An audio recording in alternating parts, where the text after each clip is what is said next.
When you're planning your next quilt project, kits seem like the best option. Actually, they come in a couple different variations, so you have to decide the pros and cons of each and which one is the best. So we'll take a look at a kit that just came as yardage or something that has pre-cut pieces. Let me know if you are a fan of quilting with a kit.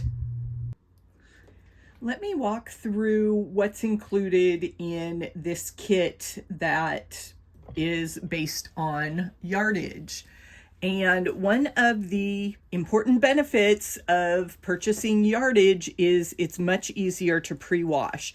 And this kit had some really nice dark batiks, and oh my goodness, I was glad I was able to pre-wash. Look at those color catchers.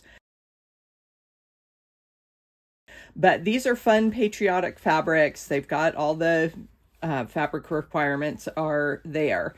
So this was a special coloration of the Stellar Starburst pattern. And I was looking through all the paperwork.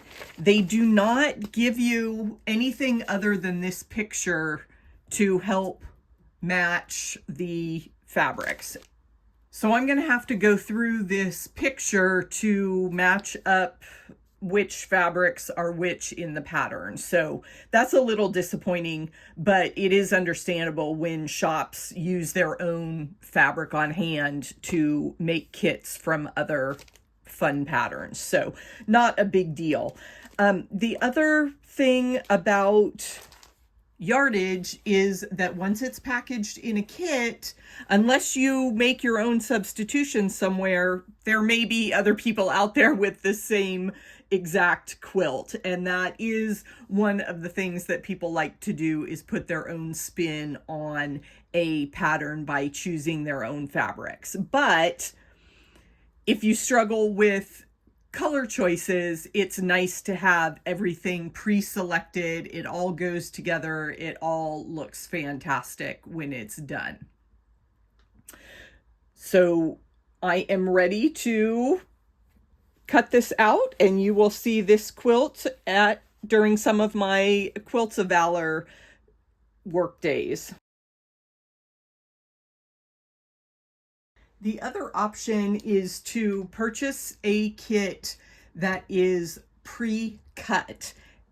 And my favorite option is Cotton Cuts. They have fabulous patterns and just really fun programs. They call it a Puzzle Mystery Quilt, so you don't know what the final product looks like. You just get this wonderful selection of clues, and the instructions come out each month for how to put things together. So with these pre-cut options, it would be really difficult to pre-wash. So I'm just going to trust that these are color safe, commercially available fabrics that aren't gonna bleed and get ruined. I will definitely use all of my tools such as color catchers, careful washing and things when we get to that stage. But that is one concern that people have with pre-cut kits. The fun part about this, especially with a block of the month, that you get different sets each month, it's something to look forward to. You can open the package and start sewing, and that is fabulous for quilters that may have limited time and don't want to fuss with all of the cutting that you need to do for a quilt project. If you want to see how my quilt kits turn out, check out these videos next. Enjoy!